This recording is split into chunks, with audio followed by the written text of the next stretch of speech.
இது ஒரு வார்த்தை. கூட்டு துஆன்னு ஒண்ணு கிடையவே கிடையாதாம். எத்தனையோ இடத்துல நாம பேசிட்டோம். ஸல்லல்லாஹு அலைஹி வஸல்லம் சொன்னதாக கூட்டு துஆவே கிடையாதாம். திருமதியில ஹதீஸ் இருக்குது. உங்க தலைவர் மொழிபெயர்த்தது. அவர் அழகா இலக்கியம் சொல்றாரு, அழகா ஹதீஸ் சொல்றாரு. திருமதியில ஹதீஸ் இருக்குது. ஸல்லல்லாஹு அலைஹி வஸல்லம் அவர்கள் இந்த கலிமாத்துகளை கொண்டு எங்களுக்கு துஆ செய்வார்கள்.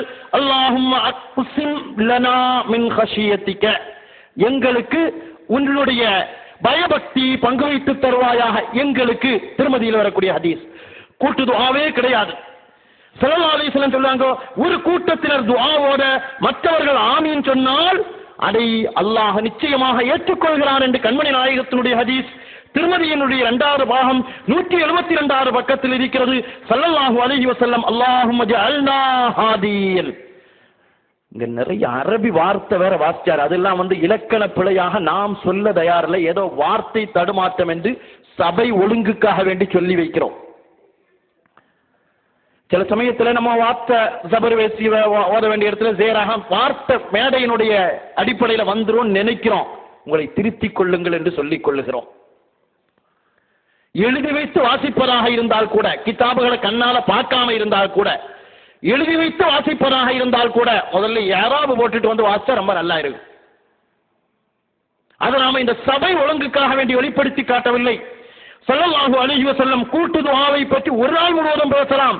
நாம எத்தனையோ இடத்தில் சொல்லியாச்சு. திருமதியில் ஒரு ஹதீஸ் வருது. ஃபத்ஹுல் பாரியில் இப்னு ஹஜர் அஸ்கலானி ரலியல்லாஹு அன்ஹு கொண்டு வந்த ஹதீஸ். எத்தனையோ ஹதீஸ்கள் இருக்கிறது. ஸல்லல்லாஹு அலைஹி வஸல்லம் கூட்டு வார்த்தைகளை பன்மையினுடைய வார்த்தையை வைத்து துஆ செய்ததாக. இப்ப நம்ம ஒரு கேள்வி, உங்க ஒரு வார்த்தையை கூடுதலா சேர்த்திருக்கிறாங்க. நாயகம் ஸல்லல்லாஹு அலைஹி வஸல்லம் துஆ ஓத சஹாபாக்கள் ஆமீன் சொன்னதாக ஹதீஸ் இருக்கிறதா? தமிழ் மரபு தெரியாதா? நம்ம எழுதுறோமே, கூட்டத்தில் இன்னவர் தலைவராக இருந்தார், இவர் துஆ ஓதினார், கூட்டம் இனிதே நிறைவு பெற்றது. இவர் துஆ ஓதினார், எல்லோரும் ஆமீன் சொன்னார்கள். இப்படி யாராவது வார்த்தை எழுதுவாங்களா? அது மரபு இல்லை. ஸல்லல்லாஹு அலைஹி வஸல்லம் ஒரு ஹதீஸில் சொல்லி இருக்கிறார்கள், ஆமீனை அதிகப்படுத்துங்கள். யகூதிகளுக்கு ஆமீன் பொறாமையை உண்டாக்குகிறது. ஸல்லல்லாஹு அலைஹி வஸல்லம் சொன்னது யகூதிகளுக்கு பொறாமையை உண்டாக்குதுன்னு தான் சொன்னாங்க. முஸ்லிம்களுக்கும் சொல்லல. நாம் அவ்வளவுதான் சொல்லுவோம், அல்லாஹ் தஆலா உங்களுக்கு ஹிதாயத்தை தருவானாக. சிலருக்கு ஆமீன் சொன்னாலே பொறாமை வருதுன்னா, நாயகம் யகூதிகளை பார்த்துத்தானே சொன்னார்கள், முஸ்லிம்களை பார்த்து சொல்லலையே. யகூதிகள் அதிகமாக ஆமீன், முஸ்லிம்கள் ஆமீன் சொல்வதை பார்த்து பொறாமைப்படுகிறார்கள். நீங்கள் ஆமீனை அதிகப்படுத்துங்கள். நான் துஆ செய்ய கேட்டால் நீங்கள் ஆமீன் சொல்லுங்கள். இவ்வளவு வச்சுக்கிட்டு சஹாபாக்கள் ஆமீன் சொன்னதா இபாரத்தில் இருக்கிறா? அப்ப நாயகம் ஸல்லல்லாஹு அலைஹி வஸல்லம் சொல்லக்கூடிய சொல்லுக்கு சஹாபாக்கள் மாற்றம் செய்கிறார்கள் என்று சொல்ல வருகிறீர்களா? ஆமீன் சொல்வது என்பது ஆமீன் சொன்னார்கள் எழுதுவது மரபில் கிடையாது.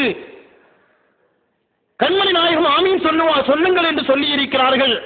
இந்த அடிப்படையில் தான் நாம் சொல்லி காட்டுகிறோம். அருமையான சகோதரர்களே,